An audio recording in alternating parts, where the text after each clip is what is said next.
Welcome back. Now, once you have the webinar section available, what you'll need to do here is you'll need to click this button that says Schedule a Webinar. The process is going to be very similar to creating a meeting. So you're going to write in all of your identifying information.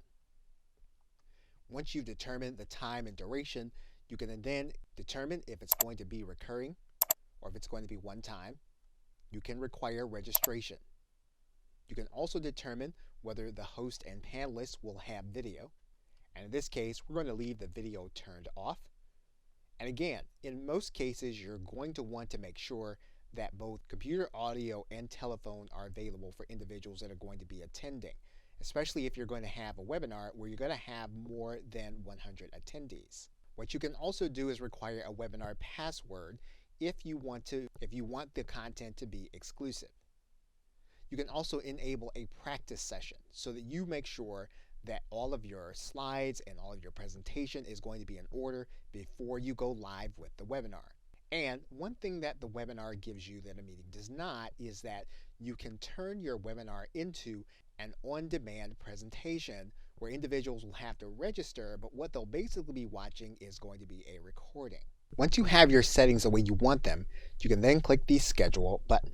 Now, once you've scheduled your call, you're going to want to scroll down and you're going to have other settings to work with. You need to customize your email settings, including the invitation email to your panelists, emails to your registrants, your panelists, and attendees. You can do all of that in this email settings section. There's also a branding tab.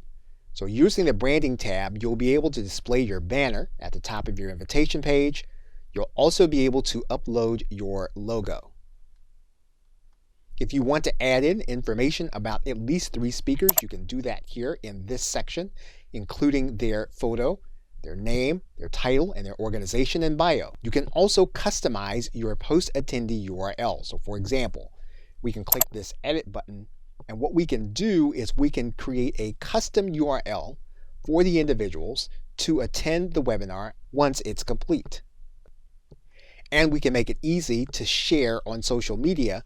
If we click this edit button, we can write in our message for the webinar to be shared on social media. There's a tab for polls.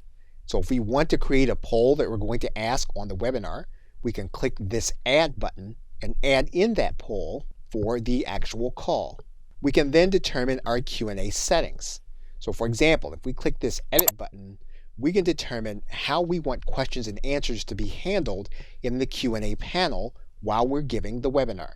And then if you want to live stream, this panel doesn't connect you to anything. It just lets you know that you can take your live stream and you can make it available on Facebook Live and or YouTube. And once all your settings are configured, you can then click Start this webinar. And you'll notice the same panel as the online meeting, with the exception of you have a notice here that says that while you're in practice mode, attendees won't be able to join until you click this broadcast button. You are recording this session as you are working through your practice content. You'll then have available to you your invitation URL, as well as the ability to invite others by clicking this button. What you'll notice are all the same tools that you had available to you. You'll also see the Q&A tab, as well as the polls tab. And you'll also see in this More section that you can connect to Facebook as well as YouTube. Okay, so with that, thanks, and I will see you in another video.